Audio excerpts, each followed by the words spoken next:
তো লিসেনার্স, আমাদের গ্রাম জাপান।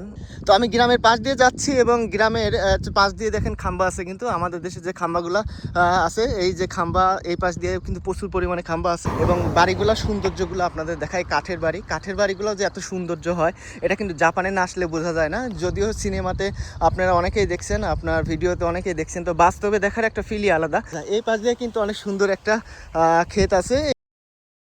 আসসালামু আলাইকুম, হ্যালো লিসেনার, সবাই কেমন আছেন? আশা করি আল্লাহর রহমতে সবাই ভালো আছেন। তো চলে আসলাম স্যাম ক্যামেরা একটা নতুন ভিডিওতে, নতুন একটা জায়গাতে আপনাদের স্বাগতম। যারা জাপান আসতে চান, জাপান সম্পর্কে বিভিন্ন ইনফরমেশন জানতে চান, অবশ্যই আমাকে মেসেজ করবেন, আমি রিপ্লাই দেওয়ার চেষ্টা করব। আর যারা নতুন আছেন তাদেরকে অবশ্যই আন্তরিকভাবে শুভেচ্ছা এবং ভালোবাসা। তো চলুন আজকে জাপানের একটা সুন্দর গ্রাম ঘুরে দেখাই আপনাদের। জাপানের গ্রামগুলো কিরম হয় আপনারা যারা দেখেন নাই তারা অবশ্যই কিন্তু মিস করবেন না। তো চলুন সবাই ভিডিওতে ঝাঁপিয়ে পড়ি।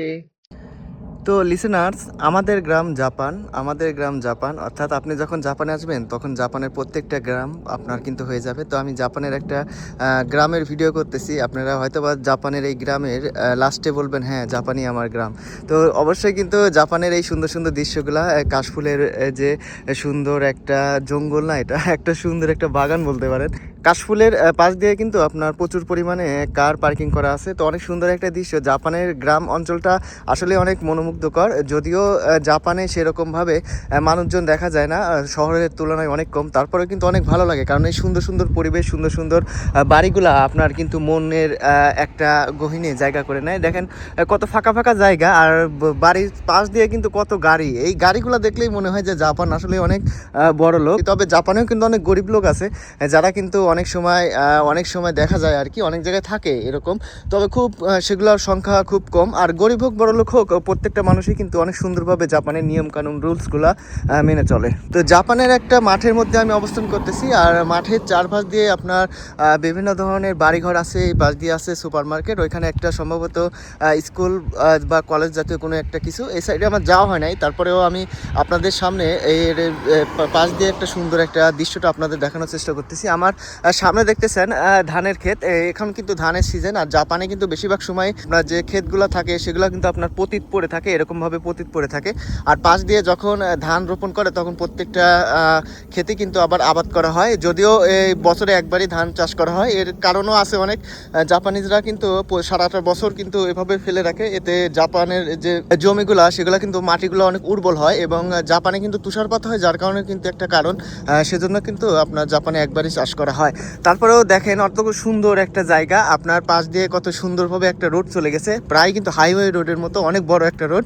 আর জাপানের যে কৃষকগুলো আছে তারা কিন্তু খুব সহজেই এই যে আপনার ক্ষেতগুলো আছে এখানে কিন্তু আসতে পারে, এবং তারা সুন্দরভাবে এগুলা কেটে ফসল কিন্তু সাথে করে নিয়ে যেতে পারে। তারা বেশিরভাগ সময়ই কার সাথে করে নিয়ে আসে, যার কারণে কিন্তু তাদের কোনো সমস্যা হয় না, এবং তাদের রোপণের জন্য বিভিন্ন যে গাড়িগুলো থাকে সেগুলো কিন্তু খুব সহজেই এই ক্ষেত থেকে আপনার সংগ্রহ করে যে ফসলগুলো সেগুলো সংগ্রহ করে তারা সুন্দরভাবে আবার ফিরে যেতে পারে। তো এই দিকগুলো অনেক সুবিধা, এবং সেচের ব্যবস্থা অনেক সুন্দর।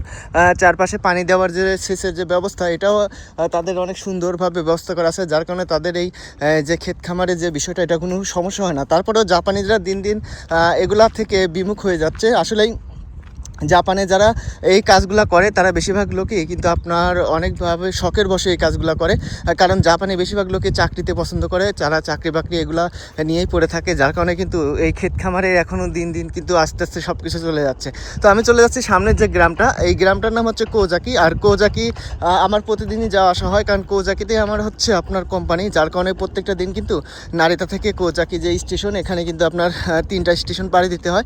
আর এখানে কিন্তু এই গ্রামের মধ্যে আমার কোম্পানি, আর অনেক সুন্দর একটা জায়গা এখানে। তো চারপাশে এই সাইডে বেশি ঘোরা হয় না, তো আজকে একটু সকাল সকাল বের হলাম। তারপরে মনে হলো যে আপনাদের সাথে আজকে কোজাকির এই গ্রামটা নিয়ে একটু আলোচনা করি। আমার সামনেগুলো যে বাড়িগুলো দেখতেছেন সব কার্টুন কার্টুন লাগতেছে, অনেক সুন্দর কিন্তু বাড়ি। আর বাড়ির পিছনে দেখেন জঙ্গল। জাপানের যে নিঃশ্বাস, যে চারপাশে যে জঙ্গল, যে আপনার সুন্দর যে বনভূমি, এই জিনিসটা কিন্তু আসলে মন করা নজর করা।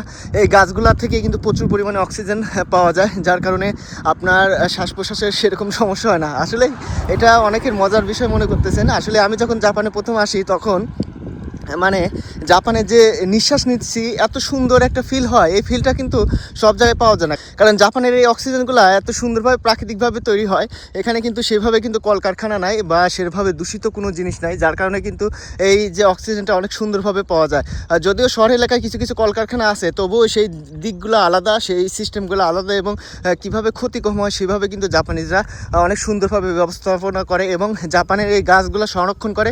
এবং জাপানের এই পটভূমি আশপাশে যে ক্ষেত খামার দেখতেছেন, এগুলো সবই কিন্তু অনেক সৌন্দর্যের একটা বিষয়বস্তু। তো আমার এই পাশে আছে আপনার একটা বাঁশের ঝড়, আর এই বাঁশের ঝাড়গুলা আপনার কিন্তু কেউ বাঁশ কাটে না, বাঁশগুলা অনেক বড় বড় হয়, এমনকি একসময় পচে মরে নষ্ট হয়ে যায়। জাপানিতে এইভাবে কিন্তু অনেক জিনিস অপচয় করে। আসলে এই অপচয়ের পিছনে কারণটা কি তা আপনারা কি জানেন? আসলে তারা কখনো অন্যের জিনিসে কখনো হাত দেয় না, বা নিজেরাও সেভাবে কোনো কাজ করে না, যেটা নিয়ে পড়ে থাকে সেটাই করে, যার কারণে কিন্তু আউটসাইডের কোনো কাজ করে না। একটা জাপানিজ যখন কোনো কাজ করে, সে কিন্তু সারাটা জীবন দেখা যায় কি ওই একটা কাজ করতে করতে তাই জীবনটা পার হয়ে যায়। মানে একটা মানুষ যে সব রকম কাজ করবে এরকম মানে খুব কম আছে জাপানে। যদিও তাদের দক্ষতা আর দিক দিয়ে তারা কিন্তু অনেক উন্নত, এবং যে কাজটা করে তারা খুব স্লোভাবে করলে পারেও সেই দিকগুলো কিন্তু তাদের মধ্যে অনেকটা একটা ভালো প্রভাব ফেলে, এবং সেটাই তার কেরিয়ার গঠন করে, এবং ভবিষ্যতে সেটার উপরে সে নির্ভর করে। তো আমি গ্রামের পাশ দিয়ে যাচ্ছি, এবং গ্রামের পাশ দিয়ে দেখেন খাম্বা আছে, কিন্তু আমাদের দেশে যে খাম্বাগুলো আছে, এই যে খাম্বা, এই পাশ দিয়ে কিন্তু প্রচুর পরিমাণে খাম্বা আছে। আপনার ওই পাশে বড় বড় খাম্বা আছে, আর এই পাশ দিয়ে আপনার বাড়ির একটা সাইড আর রোড, এই সাইড দিয়ে একটা রোড, আপনার এই পাশ দিয়ে একটা রোড, মাঝখান দিয়ে একটা রোড। জাপানের রোডের কোনো শেষ নেই, মানে চারদিকে রোড, আর যেখানে রোড দেখবেন সেখানেই পাকা।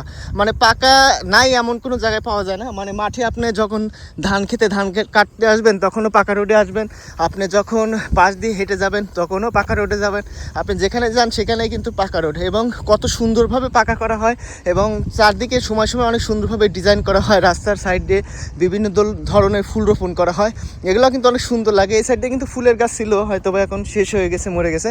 তো বিভিন্ন সিজনে বিভিন্ন ধরনের ফুল আবাদ করা হয়, এবং বিভিন্ন সৌন্দর্য কিন্তু ফুটিয়ে তোলা হয়, এবং রাস্তা দিয়ে কিন্তু বিভিন্ন ধরনের আপনার নিয়মকানুন থাকে রাস্তা পারাপারের জন্য, আপনার বাচ্চাদের জন্য, আপনার অনেক কিছু কিন্তু সিগন্যাল থাকে। এগুলো কিন্তু জাপানে যারা আসে তারা জানে, আস্তে আস্তে এগুলো সবাই শিখে যায়। তো আমি এই পাশে আসছি গ্রামের সাইড দিয়ে, কিন্তু এখন প্রায় রোডটা পেয়ে কাছাকাছি চলে আসছে, এবং এই সাইডে কিন্তু প্রচুর পরিমাণে বাড়ি, এবং বাড়িগুলোর সৌন্দর্যগুলো আপনাদের দেখায়। কাঠের বাড়িগুলো যে এত সৌন্দর্য হয় এটা কিন্তু জাপানে না আসলে বোঝা যায় না। যদিও সিনেমাতে আপনারা অনেকেই দেখছেন, আপনার ভিডিওতে অনেকেই দেখছেন, তো বাস্তবে দেখার একটা ফিলই আলাদা। তবে এই জিনিসগুলো আস্তে আস্তে কিন্তু পুরাতন হয়ে যায়, মানে নিজের আপনার মানসিকতা যেমন পুরাতন হয়ে যায়, তেমন এগুলো দেখতে দেখতে একসময় আর ভালো লাগে না। তো এই ভালো লাগার বিষয়টা আপনাদের মাঝে ফুটে তোলার জন্য আমি মাঝে মাঝে ভিডিও করি, এবং আপনাদের এই বিষয়গুলো উপস্থাপনা করি। আর আপনি যেখানে যান জাপানের, সেখানেই কিন্তু আপনার রাজত্ব, কারণ জাপানিজরা বাড়ি থেকে বের হয় না সেরকম। আমি এতক্ষণ ভিডিও করছি, আপনারা হয়তো বা কোনো বাচ্চাকেও দেখেন নাই, বা কোনো জাপানিজ লোককেও কিন্তু দেখেন নাই সেভাবে। হঠাৎ দুই একজনকে দেখা যায়, এবং এই বাড়িগুলো বেশিরভাগ এরকম শূন্য অবস্থায় থাকে। মানে তারা যখন বাড়ি থেকে বের হবে তখন গাড়ি নিয়ে বের হবে, এবং বাচ্চা কাচ্চা যেগুলো আছে সেগুলো কিন্তু নিয়ে আপনার কোনো সুপাতে নিয়ে যাবে বা কোনো পার্কে নিয়ে যাবে, তারাও কিন্তু সেভাবে বের হয় না। যার কারণে কিন্তু জাপানিজ তারা নিজেদের মধ্যেও কিন্তু সেরকম একটা সম্পর্ক নাই। বেশিরভাগ ক্ষেত্রে তারা কিন্তু এভাবে একাকিত্বভাবে চলাফেরা করে, এবং তাদের মাঝখানে কিন্তু এই যে একটা শূন্যতা পূরণ করার কিন্তু অভাবে জাপানিজরা দিন দিন কমে যাচ্ছে। তো আমার পাশ দিয়ে একটা নালা আছে, জাপানে যেখানে যান সেখানে কিন্তু এরকম বড় বড় নালা থাকে। এই বাড়িগুলো আছে, এই বাড়িগুলো থেকে যে নির্গত পানি হয় সেই পানিগুলো কিন্তু এখানে চলে যায়, এবং কি জমির যে পানিগুলো সেগুলো কিন্তু এদিক দিয়ে চলে যায়। তো জাপানের পানি নিষ্কাশনের যে সিস্টেমটা এটা অনেক ভালো। আপনার যত পানি হোক না কেন, আপনার কিছুক্ষণের মধ্যে সেগুলো আবার শূন্য হয়ে যায়, যার কারণে জাপানে কিন্তু সেরকমভাবে দুর্যোগ বা বড় ধরনের সমস্যা হলেও তারা কিন্তু খুব সহজেই সেটার থেকে মুক্তি পায়। জাপানের বাড়িগুলোর সাইড দিয়ে দেখেন অনেক সুন্দর সুন্দর ক্লাউড ট্রি আছে, এটা হচ্ছে জাপানিজ ট্রিও বলে অনেকেই। জাপানিরা এই গাছগুলা প্রচুর পরিমাণে রোপণ করে, বিশেষ করে বাড়িতে এবং বিভিন্ন পার্কে এই যে গাছগুলো দেখা যায়। তো জাপানে একটা জিনিস খুব মিস হয়, জাপানে কিন্তু আপনার জাম কাঁঠাল এরকম যে আমাদের গাছ আছে বিভিন্ন, এই গাছগুলোকে পাওয়া যায় না। এই যে এত জঙ্গল দেখতেছেন চারপাশ দিয়ে, এত যে গাছগাছালি, তো এখানে কিন্তু এই জাম কাঁঠালের কোনো গাছ পাবে না, যার কারণে কিন্তু এই জিনিসটা অনেক মিস করা হয়। এবং জাপানে বললাম না যে আপনি যেখানে যাবেন সেখানে আপনার রাজত্ব, কারণ কি আপনার এই যে বাড়িঘর, এই যে এই এলাকা, এই জায়গা, এইসব জায়গাতে আপনি একা একা ঘুরবেন, আপনার বন্ধু বান্ধব নিয়ে আড্ডা দিবেন। সো এটা কিন্তু আপনাদের দেশীয় লোক নিয়ে আড্ডা দিতে হবে, কিন্তু জাপানিজ কাউকে পাবেন না, যার কারণে আপনার এই এলাকায় আসবেন, এই এলাকায় আপনার, আপনি অন্য এলাকায় যাবেন, অন্য এলাকায় আপনার। তো এইভাবে প্রত্যেকটা জায়গাতে কিন্তু আপনি পাড়ি দিবেন, একা একা একা একা ঘুরবেন, কেউ আপনাকে কিছু বলার নাই। তবে নিয়ম রুলসগুলো মানবেন, এগুলো মেনে চলা অনেকেই মানে না, যার কারণে কিন্তু অনেক সময় আইনের আওতায় চলে যায় এবং অনেকের সময় অনেকের ভিসারও অনেক বড় ধরনের প্রবলেম হয়। তো যার কারণে জাপানের যেখানে আনন্দ ফুর্তি করেন যাই করেন সেটা নিয়মের মধ্যে করতে হবে। তো জাপানের নিয়মগুলো যেরকম করা আছে তো সেগুলো মেনে চললে কিন্তু অনেক সুন্দরভাবে জীবনযাপন করা সম্ভব। তো আমি এতটা রাস্তা চলে আসছি, বাড়ির আশপাশের যে সিনারি আপনারা দেখতেছেন, প্রত্যেকটা বাড়ির সামনে দিয়ে কিন্তু অনেক বড় বড় গাছ আছে, সুন্দর সুন্দর ঝোপঝাড়, এবং অনেকেই কিন্তু বাড়ির সাইড দিয়ে কিন্তু সুন্দরভাবে আপনার কৃষি আবাদ করে, এবং অনেকেই আছে যারা ফুল বাগান করে। তো এই জিনিসগুলো কিন্তু অনেক ভালো লাগে। তো একটা জিনিসই ভালো লাগে না, সেটা হচ্ছে কি জাপানিজদের দেখা যায় না, বেশিরভাগই জম্বি এলাকার মতো পড়ে থাকে, আপনার গাড়িগুলো দেখা যায়, আর পশু পাখি যেগুলো আছে সেগুলো মাঝে মাঝে দেখা যায়। এই পাশ দিয়ে কিন্তু অনেক সুন্দর একটা ক্ষেত আছে, এই সাইড দিয়ে কিন্তু বিভিন্ন ধরনের সিজনে বিভিন্ন ধরনের কিছু রোপণ করে না, শুধুমাত্র ধানই রোপণ করে, অন্যান্য জিনিস অন্যান্য জায়গাতে রোপণ করে, এই সাইডে কিন্তু সেরকম কম। এখানে আছে একটা বাড়ির সাইড দিয়ে ভিতরে কিন্তু কিছু আবাদ করে, অনেক সুন্দর একটা জায়গা।